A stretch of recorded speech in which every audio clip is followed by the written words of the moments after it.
Jesus loves our daily Bible school. Children, Jesus loves all daily Bible schoolக்கு கர்த்தராகிய இயேசு கிறிஸ்துவின் இன்ப நாமத்தினால் உங்களை ஆசீர்வதித்து வரவேற்கிறேன். children, இப்பொழுதும் ஜெபம் செய்வோம். எல்லாம் கைகளை கூப்பி கண்களை மூடுங்க. எல்லாம் முழங்கால் படிடுங்க. ஸ்தோத்திரம் ஆண்டவரே. தகப்பனே, டெய்லி பைபிள் ஸ்கூல்ல கலந்து கொள்ளுகிற பிள்ளைகளை பிதா குமாரன் பரிசுத்த ஆவியின் நாமத்தினாலே ஆசீர்வதிக்கிறோம் ஆண்டவரே. அப்போ அப்போஸ்தலர்கள் 3ஆம் அதிகாரத்தை பிள்ளைகள் தியானிக்கும்படியா இருக்கிறார்கள் அப்பா. ஒவ்வொரு நாளும் உங்கள் கிருபையினாலும் இரக்கத்தினாலும் தகப்பனே பிள்ளைகள் வேதத்தை படித்து பகுத்து படிக்கும்படியாய் தியானிக்கும்படியாய் பரிசுத்த ஆவியானவர் நீ உதவி செய்கிறீங்க ராஜா. உம்முடைய ஆசீர்வதிக்கிற கரம் பிள்ளைகளோடு இருக்கட்டும், அவர் பெற்றோர்களோடு கூட இருக்கட்டும். வேதத்தின் மீது வாஞ்சையாய் தியாகமா இருக்கிற பிள்ளைகளை நீர் ஆசீர்வதித்து பரிசுத்த ஆவியினால் நிரப்பி அப்போஸ்தலர்களை பயன்படுத்தினது போல ஒவ்வொரு பிள்ளைகளையும் அவர் பெற்றோர்களையும் பயன்படுத்தி ஆசீர்வதியும் ஆண்டவரே. உங்கள் கரத்திலே கொடுக்கிறோம், பொறுப்படுத்திக் கொள்ளும். 60 கர்த்தருக்கு என்று கனி கொடுக்கட்டும். இயேசு கிறிஸ்து நாமத்தினால் பிதாவே, ஆமென். சில்ட்ரன்ஸ், கர்த்தர் உங்களை ஆசீர்வதிப்பார். இப்பொழுதும் நாம் கரங்களை தட்டி துதித்து பாடி தேவனை மகிமைப்படுத்துவோம்.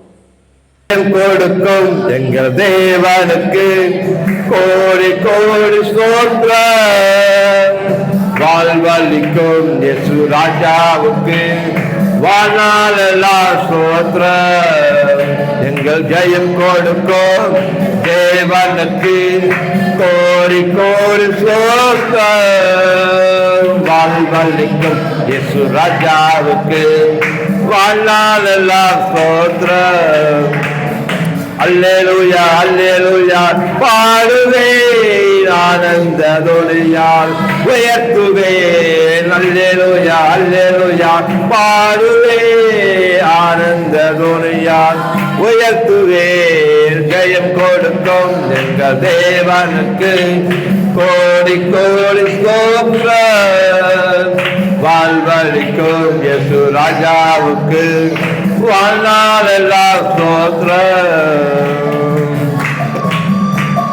அப்பா, நீரின் கருத்தை தாங்குபவரே, எங்களை ஏந்துபவரே, சுமப்பவரே, தப்புவிப்பவரே, நிறைய மட்டும் எங்கள் சுமப்பேர் சொந்தவரே ஆண்டவரே, நீ நல்லவர். அப்பா, இந்த காலை வேளையில உங்க அடைக்கலமா நம்பி நான் ஓடி வந்திருக்கோம் ஐயா. நீதியின் காலத்தினால் தாங்கியே நடத்துவார். நீதியின் காலத்தினால் தாங்கியே நடத்துவார். கர்த்தரே என்பவன் எதற்குமே அஞ்சிலே. கர்த்தரே என்பவன் நான் எதற்குமே அஞ்சிலே.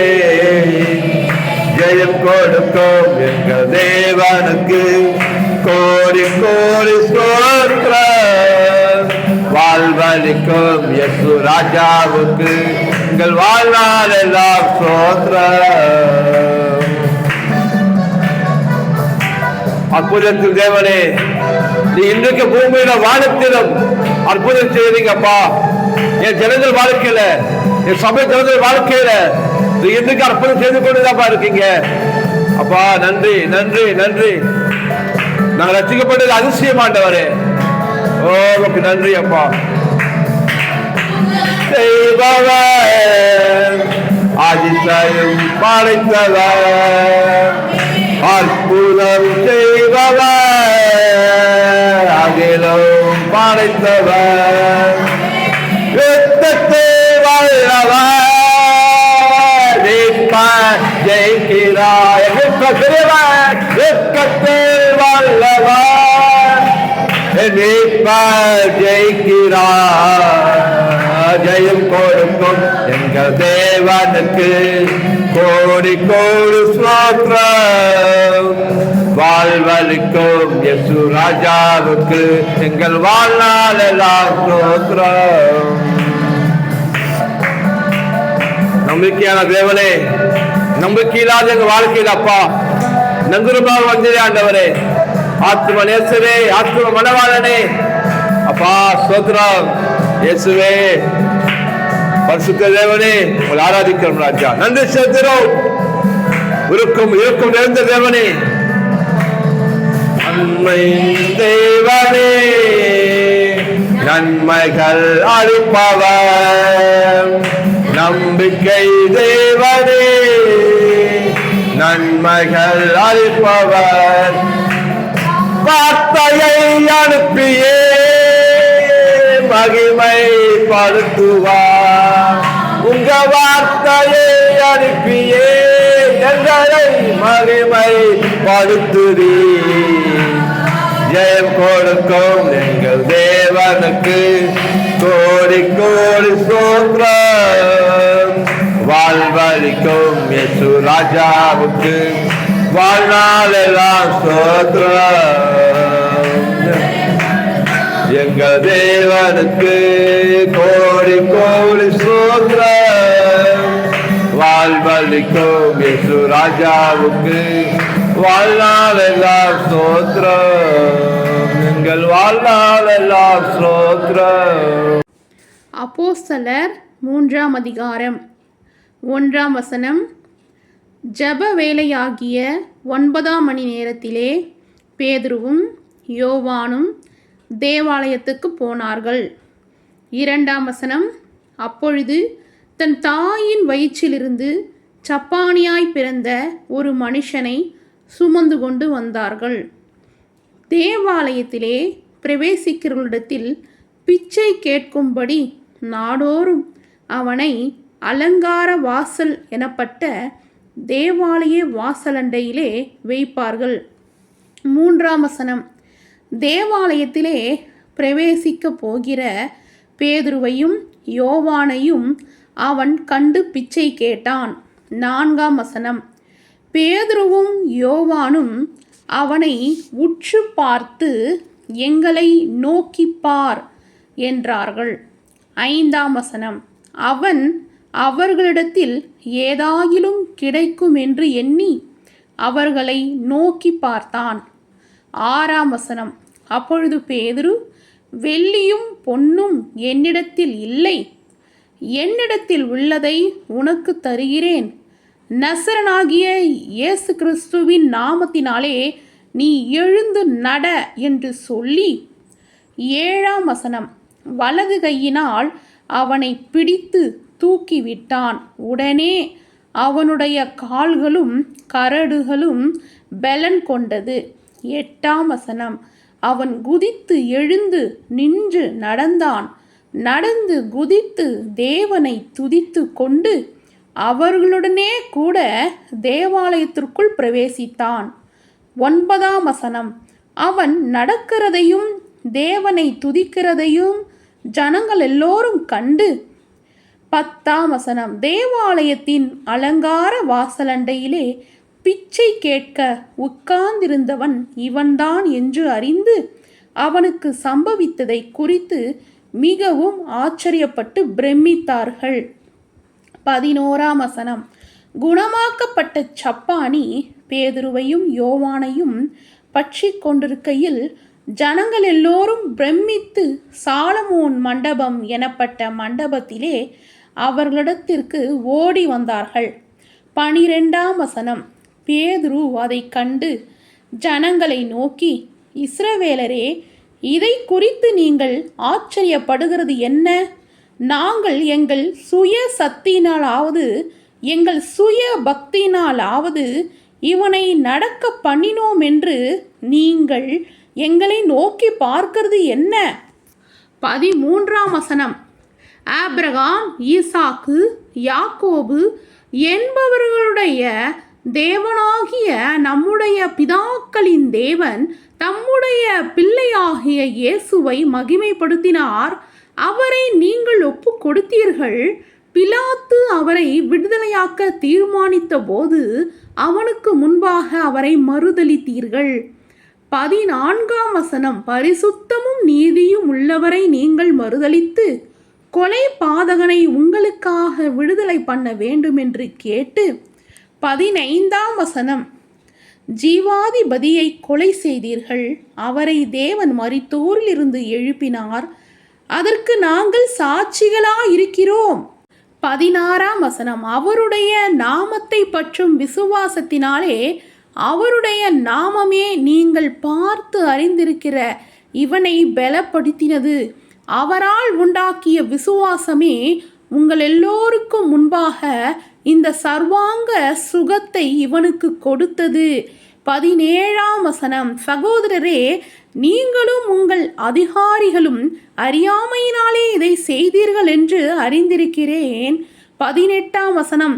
கிறிஸ்து பாடுபட வேண்டும் என்று தேவன் தம்முடைய தீர்க்கதரிசிகள் எல்லோருடைய வாக்கினாலும் முன்னறிவித்தவைகளை இவ்விதமாய் நிறைவேற்றினார். 19ஆம் வசனம்.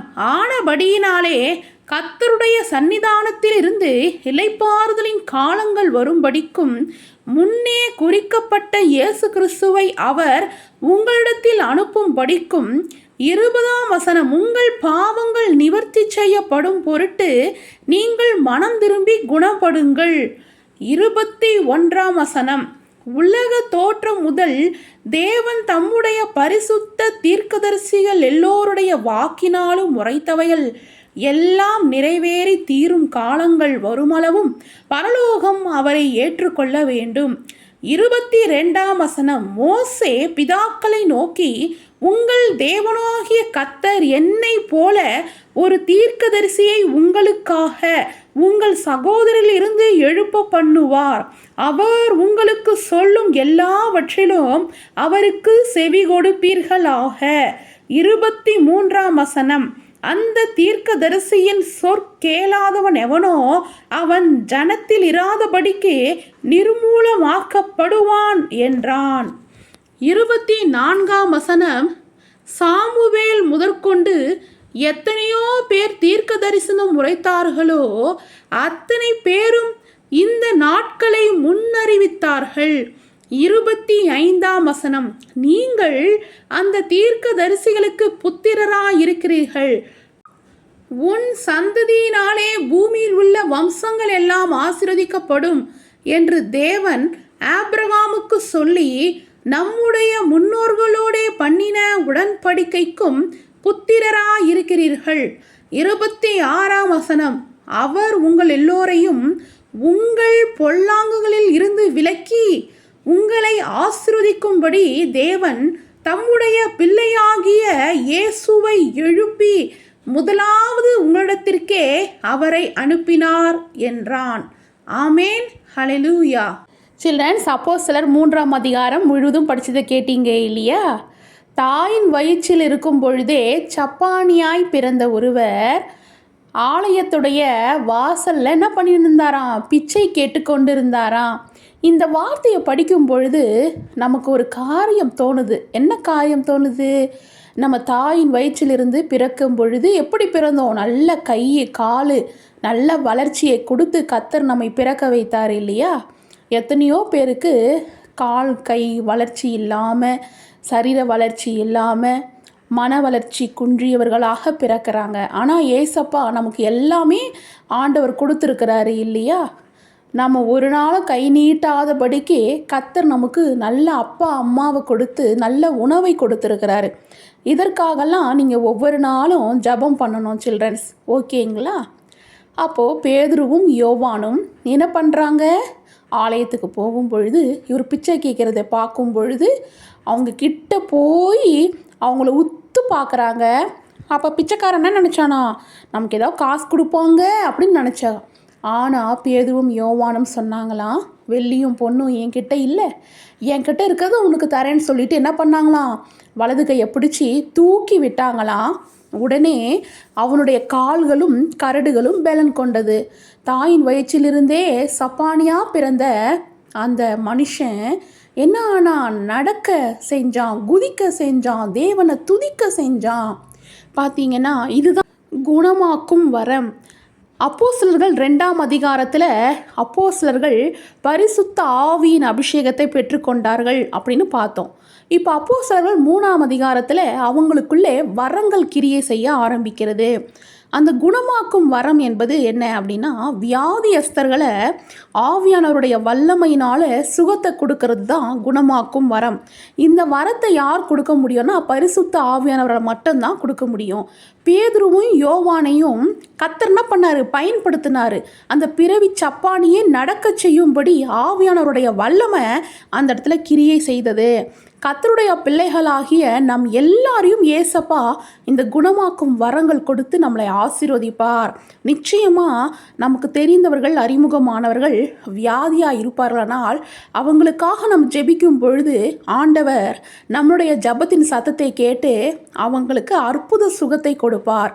ஏசப்பா நாமம் நம்மள மகிமைப்படும்படி செய்வார். பிள்ளைகளாகிய உங்களில் ஏசப்பாவுடைய நாமம் மகிமைப்படும்படி செய்வார். அதை நீங்கள் பிலீவ் பண்ணணும். ஓகேவா சில்ட்ரன்ஸ், உங்களை கேள்வி கேட்கலாமா? அவர் உங்கள் எல்லோரையும் உங்கள் பொல்லாங்குகளில் இருந்து விலக்கி உங்களை ஆசீர்வதிக்கும்படி தேவன் தம்முடைய பிள்ளையாகிய டேஷ் எழுப்பி முதலாவது உங்களிடத்திற்கே அவரை அனுப்பினார் என்றான்.